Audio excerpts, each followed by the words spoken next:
तर भुजबळांच्या बीडमध्ये झालेल्या ओबीसी मेळाव्यात एक मोठा चेहरा मिसिंग होता आणि तो चेहरा म्हणजे पंकजा मुंडेंचा।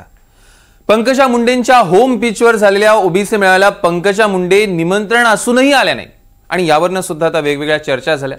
म्हणजे भुजबळांनीही नाव न घेता पंकजा मुंडेंकडे इशारा करत शेरो शायरी केली, पण असं नेमकं काय कारण होतं पंकजा मुंडे मेळाव्याला आल्या नाही, जाणून घेऊया। धनगर आरक्षणासाठी तिथे बसला, 2 दिवस तुमची बहीण तिथे त्याच्यासाठी बसून राहिली, त्याच्या तब्येतीची काळजी। गोपीनाथ मुंडे साहेबांनी मराठा आरक्षणाला समर्थन दिलं होतं, तेच आपणही मराठा आरक्षणाला समर्थन दिलंय। मराठा आरक्षणाला विरोध मुंडे साहेबांनी केला नाही, पण आमच्या लेकराच्या ताटातलं घेऊ नका एवढीच आम्ही विनंती करतो। आमच्या लेकराच्या ताटातलं घेऊ नका, पंकजा मुंडेंनी दसरा मेळाव्यातनं हे ठणकावलं आणि ओबीसींच्या बाजूने भूमिका अधोरेखित केली। मात्र त्याच ओबीसींच्या मेळाव्यात आणि तोही बीडच्या होम पिचवर होत असताना पंकजा मुंडे मात्र गायब होत्या। भुजबळांच्या नेतृत्वात बीडमध्ये झालेल्या ओबीसी मेळाव्यामध्ये एक चेहरा ठळकपणे मिसिंग होता आणि तो म्हणजे पंकजा मुंडे। विशेष म्हणजे धनंजय मुंडे व्यासपीठावर होते, मात्र पंकजा मुंडे आमंत्रण असूनही आल्या नाही। ओबीसींचा हा मेळावा 28 सप्टेंबरला होणार होता, मात्र पावसामुळे तो पुढे ढकलण्यात आला। 28 सप्टेंबरच्या मेळाव्यासाठी जे पोस्टर छापण्यात आलं होतं त्या बॅनरवर पंकजा मुंडेंचा फोटो होता, मात्र 17 ऑक्टोबरला बीडमध्ये जो मेळावा झाला त्यावेळी मंचावरच्या बॅनरवरनं पंकजा मुंडेंचा फोटो गायब होता।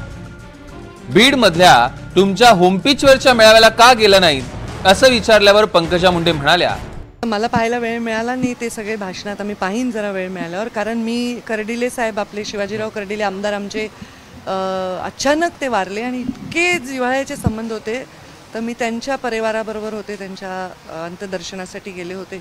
पण आता हे होणारच आहे, तर मला वाटतं भुजबळ साहेबांनी पूर्वी असे मेळावे केले होते आणि त्यांची बाजू त्या मेळाव्यातनं त्यांनी मांडली असावी। मेळाव्याला जे आले नाहीत त्यांचा भुजबळांनी मेळाव्याच्या सुरुवातीलाच समाचार घेतला। भुजबळ म्हणाले, अधिकार की लढाई में निमंत्रण नहीं भेजे जाते। प्रत्येक समाजाच्या काही लोकांनी शांततेने बोला। अनेक आमचे लोक हे आमच्यावर नाराज होतात, आम्हाला बोलवलं नाही, अमुक नाही तमुक नाही। काही लोक म्हणतात की आमचा फोटो छापला नाही, आम्हाला बोलवलंच नाही। मला त्या सगळ्यांना सांगायचं आहे, अधिकार की लढाई में निमंत्रण नहीं भेजे जाते। भुजबळांनीही शेरोशायरी करताना कोणाचंही नाव घेतलं नाही, मात्र त्यांचा इशारा पंकजा मुंडेंनाच असल्याची चर्चा आहे। एवढंच नव्हे तर मेळाव्याच्या शेवटी धनंजय मुंडेंना उद्देशून भुजबळ म्हणाले, तुम्ही गोपीनाथ मुंडे यांचा वारसा व्हा। भुजबळांनी असं म्हणत पंकजा मुंडेंना डिवसल्याची चर्चा आहे।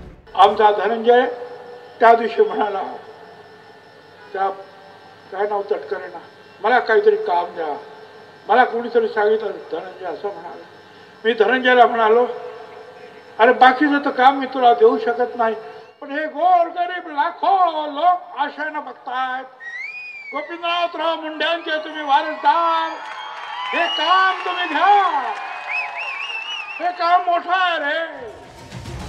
बीड मधल्या ओबीसी मेळाव्याला पंकजा मुंडे का गेल्या नाहीत याभोवती अनेक प्रश्न फिरतात। पंकजा मुंडे आणि भुजबळ आतापर्यंत ओबीसी मेळाव्यात एकत्र एकदाही आलेले नाहीये।